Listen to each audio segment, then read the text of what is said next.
Hello and welcome to another episode of the Winning with Shopify podcast. For anyone that's not tuned in before, my name is Nick and I've been hosting the show for 3.5 years now, I think it is. It's either 3.5 or 4.5. I lose track of time. I'm getting old now. But it's a pleasure having you tuning in today. Thank you so much for clicking on the brightest, biggest podcast you've ever had. If you've been tuning in for a while, welcome back. It's great to have you back listening to the show and engaging with all the amazing things that we are doing. If you haven't already, go to www.podcast.com and join this thing called the Growth Hub. We've just launched a whole new platform. It's so exciting. We're running round table sessions. We're getting brands talking with one another about some of the challenges and problems they've got. There's a bit of a forum in there. And then there is also the most amazing round tables. We've got guests coming on, experts talking about various different bits and pieces. I would love you to join us. We're building the biggest Shopify community in the world. And the most important word in there is independent.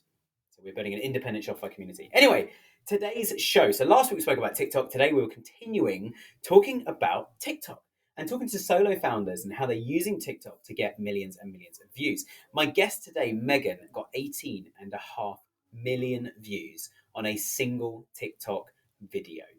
Imagine what that did to her revenue. We also spoke about COVID, Toronto, TikTok, when to post, solo versus brand, as in a solo entrepreneur like Megan versus a brand posting. We spoke about making behind the scenes videos, prank videos, which are not what you might think they are, but they are quite cool. We talked about this quite a bit. YouTube Shorts, which I think might be the first time we've ever even mentioned YouTube Shorts on the show, but they work incredibly effectively for Winning with Shopify. We spoke about authenticity, personality, and the most awesome topic, I think, of today's episode, or the funniest one, certainly, that I will not be forgetting in a hurry, is 70mm eyelashes. That's right, 70mm, 7 centimetre long eyelashes. And how she pranked somebody with those. And they're currently for sale on her store as well if you want to get a pair for Halloween. Anyway, I hope you enjoyed today's show. Over to the actual episode. So Megan, welcome to the show. How are you? Hey Nick, thanks for having me. I'm doing good. How are you? Yes, I'm very well, thank you. Very well. And I'll say to everybody listening as well, Megan and I were just chatting before you. We've both got coughs at the moment. Yes, and you my do. editors, they're taking the mick out of me at the moment with how much I cough before we start recording as well. There will be a blooper reel at Christmas, which I'm sure will include some coughs. So yeah, apologies if Megan or I sound a bit croaky at any point. But opposite sides of the Atlantic and we're both unwell. So, anyway, Megan, tell us a little bit about your business, about your background, about how you got it started. We ask all of our guests to do this. So yeah, we'd love to hear a bit about your story and then we'll dive in more as we go through. Awesome. So, my name is Megan. My business is Volashes. We are based in Toronto. I say we, but it's just really me. It started as a service based business in 2017, providing lash extension services to clients. So, I would physically do these beauty services for my clients. I built a loyal clientele, but when COVID-19 hit, I was forced to shut down due to restrictions. So this challenge kind of led me to pivot and focus on creating an e-commerce store. So today my store offers hundreds of lash styles along with a wide range of lash tools, products, and supplies for both everyday users and professionals. Amazing, amazing. And essentially, you're based in Toronto. I have to ask, is that why you use Shopify? Or was it just the best option at the time? Because obviously, they are based in Toronto. They're one of the big flagship companies over there, aren't they? Yeah, they are the biggest one. It's just because I found it more easier to use Shopify versus the other ones. Yeah, amazing, amazing. And let's roll back to COVID quickly. I know it was a horrible time for most of us, but just as you've described, we've worked with so many clients, with so many people on the show as well, saying that COVID was just a game changer. Sometimes good, sometimes bad. And what was that initial kind of shock like when it was like, oh my gosh, I can't do my normal service-based business? Like, was it quite like a 24 hours and you completely pivoted? It was all lovely. I'm sure not. Tell us what that time was like. What were some of the key decisions and things that were actually going on around the business at that particular moment? It was definitely very scary because that was my only source of income. I had quit my job to pursue that full time because I finally built a loyal clientele. And to have COVID come and just shut everything down was really, really scary. It was definitely a slow pivot, but because also my clients couldn't come to me to do their beauty services, I shifted towards developing products that those clients could apply themselves at home without needing to see a professional. Amazing, Yeah. amazing, and it's really smart then. Yeah, so if they couldn't do something with you, I mean, a lot of businesses did this, and I thought it was really effective. I was supposed to go to a brewery tour at one point, and they said, "Oh, if you want, you can buy this kit, and there's a video to show you how to make your own beer at home." All my friends that have been over and had beers at my house would be proud to hear that I didn't do that, because my cooking skills aren't very good anyway, let alone brewing. But it's a really smart thing, I think, to do then, so people could still engage with you and still get this almost, maybe not the same, but a very similar result, but obviously through products. But that must have added an element of scalability to the whole equation at the same time. Yeah, for sure. So this just added a new source of income as well. Just instead of like servicing people in person, you have a cap on the hours on how many clients you can do in a day, right? But now with the sales coming in, as you can get as many people to buy your products. Yeah. And I guess there must, I mean, there is some limits, aren't there, in terms of like how many you can physically stock, deliver, but all those things are scalable. So obviously you were previously doing services. Were you doing services and products when you first started out, like pre-COVID? Was COVID when you launched your first product, or were you already selling products as well as the service, and then just grew faster during COVID? Okay, so I was doing the service for years, just solely the service. Closer to COVID is when I started offering like supplies for the lash professionals to do on their clients, but that was not really taking off yet. But after COVID hit is when I really went full force with like finding the products for the end consumers. Yeah. Now, one of the biggest reasons we've got you on, I mean, amongst so many other things though, but one of the biggest reasons we wanted to get you on actually is your success on TikTok. Now, the first question before we jump into like, what is your secret recipe? How have you done it, and how's it all worked? Before we jump into that, there we go. I've coughed again. But what were some of the things that you were already doing on social prior to when TikTok actually really started to build and grow? Like, was TikTok the start of it? Was it a result of what you went through in COVID, or actually were you doing that already and it just started to grow over time? Like, how did that initial kind of spark begin? So definitely TikTok was after COVID. I actually never used TikTok before COVID at all. When I was doing the beauty service, I was just posting, my lash work on Instagram, and I wasn't really consistent with it either, but that still helped me to build the clientele. But after COVID, when I started the e-commerce stuff is when I really really jumped into TikTok, and that's when it really took off. Amazing. And did TikTok just kind of work overnight? Again, like I said earlier, I assume not. What were some of the things you had to do to really start to build some of those views before? I mean, I won't ruin it with the number, but you've had some really successful videos over time. So, like, yeah, how did you really start to build a bit of an audience on there and get some views? So on TikTok, I would really post like 3 times a day, if not more. That's a little bit much, but I would still recommend doing like 1 to 3 videos. Um, this is also when Instagram Reels kind of came out too, and they were pushing a lot of their Reels because they were trying to compete against TikTok. But yeah, so just like TikTok posting consistently is what I really did. And did you spend a lot of time looking at the analytics of those posts as well to kind of go, this one worked, this one didn't? Or did you just kind of just keep throwing them out there and like 1 in 4 or 1 in 5 works? Like, what was that process of looking at the analytics? So when I first started, I was pretty much like an amateur at TikTok. I was just throwing different videos out there just to see what worked and what didn't. I wasn't really too familiar with the data analytics then, but now knowing what I know and with my experience, I definitely look at that. Yeah, absolutely. And I guess the more it grows as well, like, part of my PPC agency here, when we launch a new brand, it's always like, it's so hard when they're like, how much money are we going to make? How much do we need to spend? It's like, we don't know. You're completely new. We've got no data, no traction. But I mean, just a thought that jumped to my mind. Do you think you had almost like an advantage that you were like a solo person, which means you could just kind of throw whatever content out and see what worked, as opposed to a brand that then from the get go, the very first post they do, like there's already brand guidelines and sentiment and a business case. Do you think you found it slightly easier actually just being an individual going, I'm just going to be me. And if people don't like it, fine, I'll adapt it and change it over time. But do you think it kind of took some of that pressure off? 100% as a solo person running the business, I am in full control, and I actually find it more authentic and genuine too, just me posting myself and behind the scenes of the business versus the viewers seeing kind of like a brand posting because people buy from people, right? It's more authentic. Like I feel like if I see a brand posting more behind the scenes or the about the CEO, the founder, I find it more easy to trust them. So it definitely is more of an advantage than just posting like the brand stuff. Absolutely. We certainly had clients that have sort of said like, oh, how would TikTok work for us? Whereas when you're an individual, you're like, that's cool. I'm going to post a picture or a video about it and just like hit record and go.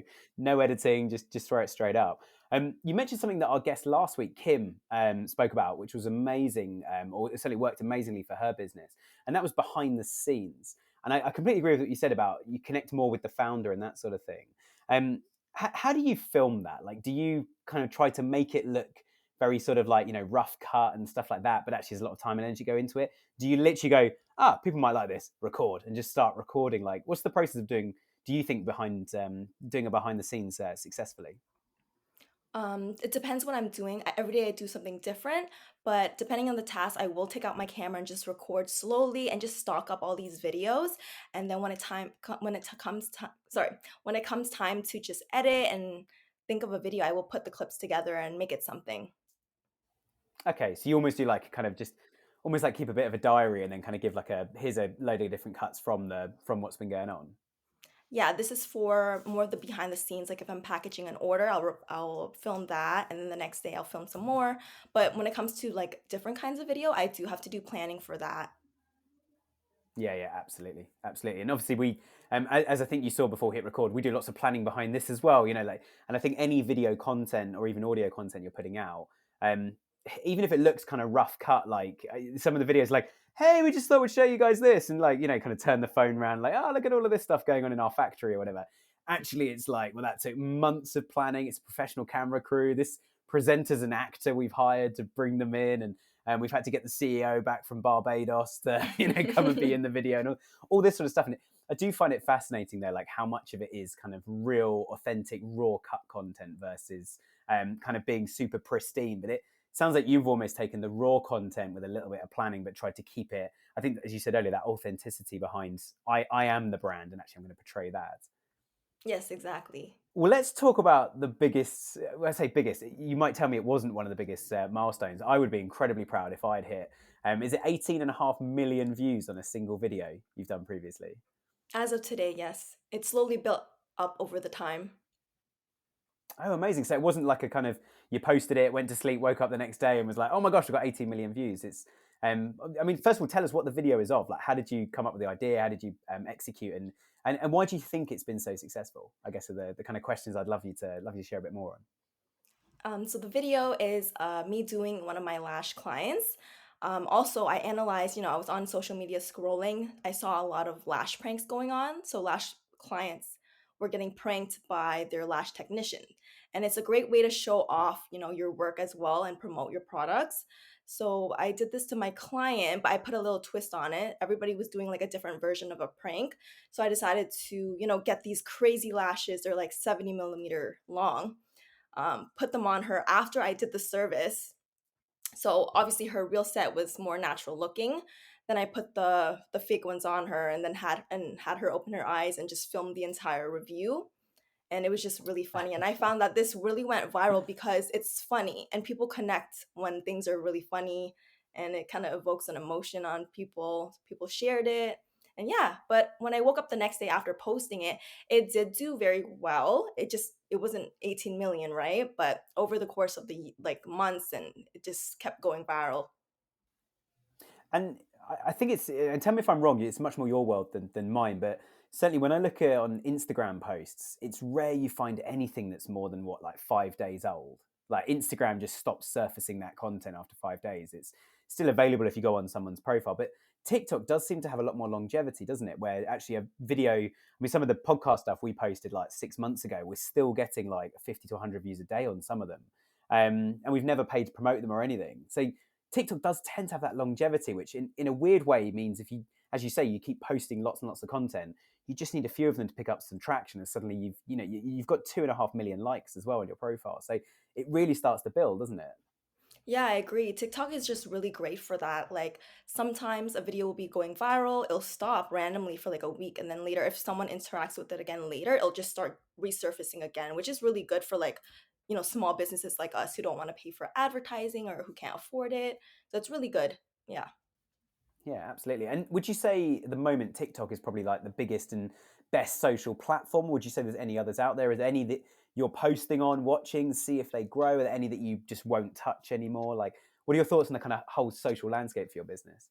Yeah, so TikTok is definitely taking over the social media game, and you just know that because YouTube Shorts and Instagram Reels are trying to do the same thing with the short form content, but TikTok was the first to do that, and it just pushes new videos to like viewers without them having to search for it, like for the For You page, which is really nice.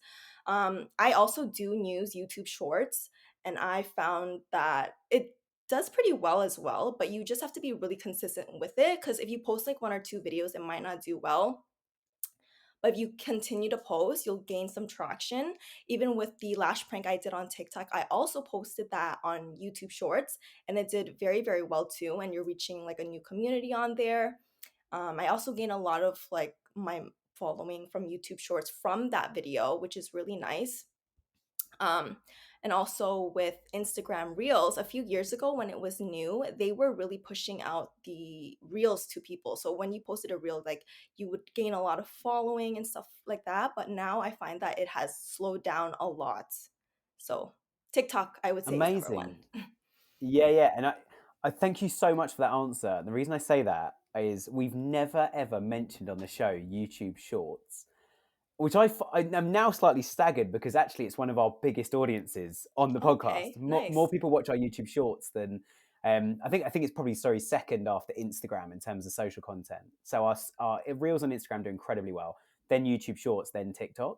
We're almost like the opposite way around to where you are. But you're the first brand to mention YouTube Shorts actually on the show, which I find fascinating because I would say if there's two free avenues of social traffic for any brand, it's Pinterest and it's YouTube Shorts. Does your email marketing suck? Do you wish it converted better and integrated better with your store? Well, there is a solution. We've partnered with Seguno, who are an email platform that is built into Shopify, which means you don't have to leave Shopify to go and manage your email campaigns. So you can run your marketing at the same place you run your shop. To learn more, you can claim your free customer analysis and strategy session and visit seguno.com/winning with Shopify. That's seguno.com/winning with Shopify. Seguno is made for merchants, not marketers. And I think TikTok has absolutely entered that space now. I think for some brands like yourself, you're obviously focusing on it and specializing in it and doing a very, very good job of it. But I also think that it obviously depends on the product, doesn't it? There's certain products you just wouldn't interact with on TikTok necessarily, which might be more down the sort of luxury products, or you wouldn't. Car brands would put a cool video out, but they certainly wouldn't say like, "Oh, it's at half the interest rate if you buy a car on finance." It's not really a TikTok piece of content, is it? But No. it would be a YouTube short and it would be a Yeah. YouTube advert to say, find your local dealer now and that sort of thing. So I think certainly choosing the right platforms to work with is really, really important. But I mean, YouTube Shorts, I've been staggered by how much engagement we get with them. And actually something I've noticed a lot as well is, and I don't know if you found this, but we get a lot of people on YouTube Shorts actually clicking through. It's a lot easier to share a URL on one of those than it is on TikTok's is fairly easy, but Instagram makes it so difficult to leave Instagram, which we found as a Right. business. You're trying to drive people to Hmm. your shop, your store, or our podcast. Do you find that you get more traffic coming from YouTube Shorts into your store than TikTok? Do you find TikTok's quite good for that? Do you get much traffic from Instagram at all? Do you find Instagram, as we found, especially like it locks a lot of people within the Instagram app? Yeah, Instagram is very constricting with that. Like on TikTok, it's still so much easier to share and YouTube Shorts as well. I find a lot of traffic coming from TikTok, but my second would be Instagram Reels. Um, Weird, but the YouTube Shorts is kind of newer for me, so I'm just slowly seeing the traffic coming from there now. Absolutely. No, that makes sense. And the YouTube Shorts as well. I think we actually posted a couple of things on it as a test, and we were quite inspired by it, as opposed to it being like a core focus. But it's what you got to do with data, isn't it? You got to say which channel is working best for me, and let's expand off the back of that. Um, how important would you say consistency is in posting? You obviously said you post several times a day on TikTok initially. Do you think it's detrimental for brands when they post for a while, then they stop for a week, or the social person goes on holiday and nothing happens, and then suddenly they start posting again? Do you find there's a drop? Do you find the algorithms don't like that? Do you find customers don't like that? So, yeah, I guess the question really is, how important would you say consistency is? Consistency is very important when you're trying to grow. As I said, when I first started, I posted like at least 3 times a day, and I found that when I disappeared for a while and came back, there was this like would be a drop because I feel like people are used to seeing you on their feed or something like that, and then you disappear and then they kind of forget about you. But when I post like that many videos a day, I would kind of try to make sure to aim to make sure each video hits a different element to give it that potential to go viral. So each video would be different and they're not repetitive so that your audience isn't kind of like feeling a little drained watching your videos. Because it Yeah, does yeah, get a little absolutely. annoying, right? If you're posting too much and then they're like, okay, this is too much. This is too overwhelming. And do you find on TikTok when you post, more of your audience see it than if you were to post on Facebook or Instagram? Given that it's quite widely known now that Instagram and Facebook do not put all the content in front of the whole audience. Do you find actually with TikTok it's more important to get a follow to keep that consistency than it is on Instagram, for example? With TikTok, I feel like they don't really have to follow you. It just because TikTok tends to just push your video out to people who are like most likely interested in your video anyways. Like if they've watched similar ones, they'll probably get your videos on their feed. Yeah, absolutely. And when you got the 18 million views as well, and so I know I'm asking lots of questions about profile, but I think personally, I think this is where brands actually go wrong. Hence all the questions about this. I think they just every video is like an independent thing, and there's just no consistency, no continuity. They're constantly trying to make it work. So, did you find as well when you had the 18 million views on one video, was that like a complete abnormality for you, or actually have you got millions on lots and lots of different posts? In the past, a few of my videos have gone viral. Most of them would not reach that 18 million. I feel like that was definitely just because of that one and the way it was structured and because it was so funny. My other ones would be like maybe like 1 million ish, but it would never go past like, that much, that length. Yeah, yeah. And it's still a million views is incredible. I mean, well done. It's a huge achievement, I think. And did Thank you you. find when you had a post, you're very welcome. When you have a post like that, did you find actually that there was like a big spike in web traffic as well? That a lot of those people did come through to the website at the same time, or the reason I'm asking is we've seen clients before go like, guys, we've had a million views on a video, and I'm like, where's the traffic, guys? Where's the revenue? The video was funny, but it was nothing to do with the product, or it was too you didn't feature the product enough in the funny video. So yeah, do you find you get a spike in visits on Shopify at the same time? Yeah, it definitely depends on the video that goes viral and what is shown in the video for sure. Like I've had videos where I show the product and then, I get like a big splurge in like the traffic, but then there's some where they're just more funny and then I don't really see the people coming onto my website. But for the one that is 18 million, that one I actually kind of showed the really crazy lashes. And I actually put that product on my website too. So there's people who Oh, actually cool. bought that crazy lash. I was surprised. I'm like, okay. So it was a 70 millimeter eyelash, and you put it on the site as a product, and people actually went and purchased it. That's Yeah, that's 70, brilliant. 70 millimeters. Yeah, I'm surprised they bought it. Did you find anyone like posted a video and tagged you guys and said like, "Hey, I'm trying out these new lashes"?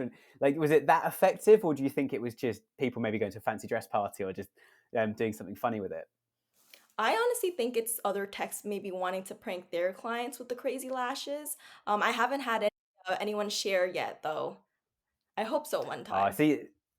Yeah, yeah. Maybe that's the next marketing campaign. Then is you could Yeah. you could try that. But Push I think that. certainly it's yeah, and I think it's really smart to put the product on the website because it also means that if somebody goes to Google and goes, "Oh, I saw this hilarious thing. Like, let's go and try and find it." If your product comes up as well, but given that there's not loads of people selling a 70 millimeter eyelash, so I think like being able to then rank for that product again is a good way of hoovering up some of that activity. I've seen it with PR as well, where some of our clients have been mentioned like in the national press and stuff, or they've been interviewed on the news on national TV. And I'm like, again, where's the web traffic? Like, you answered the questions about the problem or the political situation or this person that's potentially going to prison, what they did, what it means, etc. But you didn't talk about your business at all. You didn't say like, oh, it's something we've noticed as this particular thing that's happening politically. Actually, it happens to a lot of people. It wasn't just this politician, and we see that amongst our customers. At least talk about it in the light that is the business to say where you're from, rather than just here's an expert and they're going to share some stuff and that's the end of it. And you've had this amazing piece of PR I think it's the same with social is digital PR, isn't it? And I think you've had that same impact. Most of your videos, do you try to like always feature a product? Do you try to shy away from it a little bit? Do you try to kind of alternate a little bit between this is a specific product video, this is not? Like, what do you think works best for brands? Just thinking about like actually selling products as well as a result of the content. Yeah, I always try different videos for each one just to see what works. And I would like to alternate as well just to make sure that I'm not flooding everyone's feed with the same repetitive videos. So yeah, one video I'll do like a product, like how to use it. In the next video, I'll alternate with still showing the product, but like maybe providing tips on how to use it or just how to like just overall make it better when you're using it. Um, Yeah, yeah. but yeah. Yeah, and I think it's hard, isn't it? So certainly for brands, it's like if you don't try, you don't get. But then if you try and it goes wrong, certainly on social it can hurt you. We certainly, Kim was saying last week where she ended up in and if anyone missed last week's episode as well, very similar story to Megan, but a completely different business, different content, etc. So definitely check out last week's episode. But she ended up saying something, I think in a news interview or something, and it completely backfired, and she got some real hatred online about it, but then turned it back to explain herself and say, actually, I didn't mean to say it like that. I meant to say it like this. And actually kind of vacuumed all of that up and turned it to her good. And some of the people that were actually sending her almost like hate messages or hate comments Oh, ended up buying her product and now become oh, a really good customer of hers and stuff. So I do think there's that sentimental, and I won't ask you today, Megan, if you don't want to share, like if anything's gone like completely wrong before. But you must have that thought process when you're going out thinking like, I've got to be real here. I've got to be authentic. I've got to actually add value, either make, as you say, making people laugh or teaching them something they don't know. And I think brands fail to see that sometimes, don't they? They go, let's just put an advert out and we'll call it a yeah, social media post. And it's like, here is a wardrobe and you can open it, you can put things in it, you can hang clothes in it. It's like, okay, that's kind of boring. What I really want to see is like, this was voted the number one wardrobe of the yeah, year and here's why. Like, much more engaging content, isn't it? yeah, for sure. So I guess, coming on to the last couple of questions, I think, but how can brands identify and use social media to their advantage without coming across, as I say, of it being inauthentic? Like, what are some of the things that has worked for you guys in just getting that authenticity, that honesty across to customers, specifically on TikTok? Yeah, you can use social media to your advantage without coming off as like inauthentic or forced by making sure you're incorporating personal branding. And that's what I've learned kind of more the past year or two. And I find that that really works because, again, people don't really like a robotic brand. They don't buy from that. They trust more, of seeing a face. And so they buy from people. So just incorporating personal branding can be like making sure you're showing transparency in your videos with your business, such as like the behind the scenes, sharing your story, just integrating your personality, like the founder's personality into your business, and just being personable, showing your likeness and just being funny, and then all while relating to social media and the trends that are surfacing. Yeah, absolutely. And I guess, is there any advice you'd give to like a bigger brand that perhaps doesn't have a founder like yourself that's so involved and so engaged in the content? What would your advice be to a bigger business? Would it be to get somebody internally to be the face of it? Would it be to bring brand personality in rather than human personality? What would you advise in that kind of situation? Do you think, again, specifically for TikTok, what do you think might work? I feel like the people who work for the brand or the business or the company would really benefit the brand, like if they were to make videos and just show everybody's like daily tasks and stuff like that. Like I've seen some big brands on TikTok and they film their employees, like just like fun videos that include everybody, and then it just kind of shows what goes on behind the business and just including everybody, and people just find it more authentic. Yeah, yeah. You reminded me actually of a video I saw on Instagram a few weeks ago where they'd basically gone from like somebody had clicked buy on a computer. The camera then exploded into the laptop, popped back out in the warehouse and factory where the product was, and the product was like made instantly, then packaged up, put in the back of a van. The whole video was about a minute long, but it followed the like delivery truck. It went on a plane, went across the country, landed, got in another delivery, a big truck, moved overnight, sun pops up, gets put in a little delivery van, delivered to the house, and the guy puts a t-shirt on. And it was That's like made awesome. for you. And I was like, that Wow, is so, it was that's almost like a cool. TV advert, Hmm. but on Instagram. But the interesting thing was it then came up with a question saying like, what was your favorite moment? And people were then commenting, my favorite moment was watching the guy making the product, or mine was when the camera blasted into the laptop. And I thought it was such an interesting way of trying to get more engagement and more comments. I forget which brand it was, so apologies, guys, but I just thought it was fascinating watching this product like move countries and be made instantly when somebody hit go. So I think, as you say, like watching the staff doing what they're doing, I think is so important. And I certainly get a lot of brands who will moan to me and say like, "Oh, my competitor's above me on Google or something," and but we've got this and it's so much better. And I sort of put my hands up and be like, "What? I didn't know that. Like, it's not on the website. It's not in any of your marketing. Like, you don't email people. You don't tell them. The delivery driver doesn't tell customers. Bring it to life." And I think social's got such a powerful part to play in that. So yeah, I love what you're saying about doing the behind the scenes, how it's made. As I say, it's so authentic. And I guess last question really, and it's more of a Shopify question than a TikTok question. What's next for you guys? Like, what do you want to see happen in the next kind of one? I say you guys, obviously it's yourself at the moment. Is that going to change? Are you going to try and build a team out of this? Are you going to try and focus on just the TikTok side of it and hire an e-commerce team, or you go to e-commerce but someone else takes the face? Like, what do you think? How do you grow from where you are today? What's on the horizon? I honestly think that it's time for me to kind of venture out into paid advertising because it's been like years now and I've only done organic, just organic marketing myself.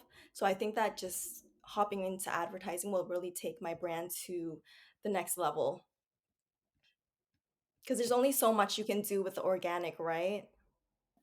Yeah. I was going to say absolutely that. Like, why would you, I guess a lot of people listening would want me to ask the question like, what when you've had 18.5 million views on a single video, why on earth do you feel the need for paid advertising? Is it because it's more direct? It's more like, here's a product, go and buy it. Is that something you really want to drive in the growth at the moment? Yeah, although those views are really, really great and it did bring some traffic, I feel like just because it's you can't all it's really hard to get a video to go viral. It's not easy at all. Like I try very hard and I'll get some videos to go viral, but there's going to be a lot of hit and misses. So sometimes it won't bring traffic and it just won't bring the sales. Just to be more exact, like I feel like the paid advertising will just kind of reach out to the people who are ready to buy. It's like something I would like to try, yeah. Yeah, it's really interesting. I've never actually, or maybe not never, but I've rarely heard someone saying that I want to try the paid side now because I've done organic and it's grown and it's fun, but it's a lot of work. I want to do paid. Normally, it's brands going, right, we're paying for all our traffic at the moment to the website and to the business and social. How do we now start to get some organic traffic? So I always think that the grass does always look greener on both sides. So I'm great. I'm really, really happy now that you've almost like given me this quote now to give to my clients to say like, guys, I know you want more organic stuff and we do that on SEO and everything, but actually it's a lot more work than just kind of like we just produce more content and money comes rolling in. It's like you've got to connect all those things, understand customer, it's got to be on brand, it's got to be well shot.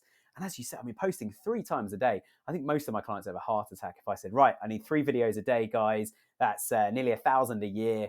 Get cracking. Let me know once the first thousand's ready, and we'll set up 12 months worth of posts ready to go out. And I think, as you say, it's a lot of work. And I guess you're trying to put out enough posts to get one that goes viral, aren't you? So you must have also had some. It'd be interesting to hear your thoughts on this. You must have also had lots of videos that didn't go viral, obviously, and didn't work at all, just didn't happen. For every one that did really start to spark. Exactly. Yeah, it takes a lot of work and not all of them will go viral. So that's why it also takes time away from me too, because eventually like I do want to hire, a team. Like right now it's just me, but my family helps me out when there's like a surge in sales and I need help packaging everything. So yeah, I do, yeah, just I feel like, when you maybe hire people to do the advertising and just, make videos because I make them myself right now, it would give me more time to do other planning stuff for the business, which would be really nice. Yeah, absolutely, absolutely. Well, look, Megan, I really appreciate your time. It's been an amazing chat. Love the story, and thank you so much for being so humble in sharing it as well, and giving us up your time. If anyone wants to check out your TikTok, can you give us your handle, the web address to get to Volashes? Yeah, tell us how people can get in touch and see what you're up to. Yeah, our TikTok is Volashes and our Instagram is Shop Volashes and the website to buy is shopvolashes.com. Amazing. And last question, quickly, I have Yeah, to of ask because you course. mentioned the product earlier. 70 millimeter eyelashes, are they still for sale on the site? If anyone's heard that and gone, I need to prank someone, so I need a set of these. Are they still on there now? They are on there, but there's only a few left. because I think it's Halloween. Okay, so Everybody's trying to get them. oh, amazing. So yeah, get in Yeah. quick, guys. Get in quick. Yeah, if it might be a little bit closer to Halloween than the date we're recording this. It might be a couple of Oh, weeks on yeah. from here. But yeah, go and check out if they're still in stock if you want to get them. But yeah, Megan, as I say, thank you so much for your time. It's been such a pleasure to have you on the show today. Thank you so much for having me. Amazing. And for everybody listening at home, thanks again for tuning in. If you haven't already, hit the subscribe button, leave us a review, and make sure you check out our YouTube channel as well, which, as I said earlier in the intro, our YouTube is going to be changing in the next few months. I don't know exactly how yet, but we are brainstorming how we're going to bring YouTube to life and change the world as a result of doing it. So stay tuned. We'll be posting again next Friday, and thanks again for tuning in today.